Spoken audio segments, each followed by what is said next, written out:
Woo! May ganun talagang effect yan. No? Good morning, Go Fam! So, nandito tayo ulit. Ito yung sinasabi ko. Okay, na-achieve natin yung gusto kong mangyari dito sa bukid na to. Pakita ko sa inyo. Kaya kung bakit hindi tayo nag-spray ng mga insecticide, pesticide na yan. Hindi masyado makita dito sa camera pero kung nandito lang kayo talagang ma-appreciate nyo to kasi lalo na pag umaga, kita nyo yung gaano kakapal yung sapot sa Ilocano eh. Yung web ng gagamba. Ano bang Tagalog ng web? Sorry hindi ako magaling sa Tagalog eh. Okay. Yung kanyang web. Okay. Dali hanap tayo. Ito actually nasa harapan ko na, hindi lang makita talaga sa camera eh. Wait. Hanap tayo. Ayan actually yan. Lahat ng mga kumikinang-kinang. Ayun Kita nyo ba yan? Wait. Yun. Yan. Kumikinang-kinang. Ayan Lalo na pag umaga, makikita mo talaga yan. Dali. Yan Yan. Ayan Diba? Puros yan? Puros web tong nandito ngayon. Ay, makikita nyo. Ayan ito.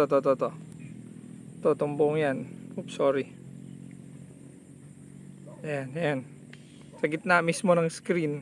Ayan nahangin-hangin pa. Ayan. So, pag ganitong mga stage na, yung transition from budding to flowering stage kasi ito pa-flowering na to, merong isa-isa ng lumalabas na flower ito yung iiwasan nyo ng pumapasok-pasok mismo sa palayan na kasi mabubulabog nyo yung mga kaibigan natin, mga insekto. So, may nag-comment, madamo, sabi niya. Syempre, nasa gilid tayo. Ayan, madamo talaga yan sa gilid. Ayan, damo talaga yan. Sa gilid yan eh. Diba? Hindi mo nakita eh. Ayan pag nakaganyan ako, daming damo. Sa gilid tayo eh. Dami mong pasok. Okay, pero sa gitna, wala. Ayan Ayun. So, pag ganitong mga iwasan na nating pumapasok mismo sa sa palay, sa mga pilapil.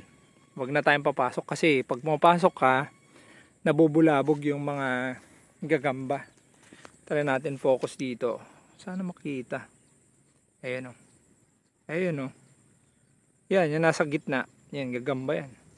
So sakto, paglabas ng mga flower, syempre nandyan na naman yung mga yung mga sucking insect, sila nakakain nun. Libre pagkain, di ba? So yun yung, hindi naman yung sikreto. Pero yun yung technique para hindi na tayo nag-spray ng mga pesticide, insecticide sa ating palayan. Alright, so yun lang. Ingat ka lagi, Go Fam!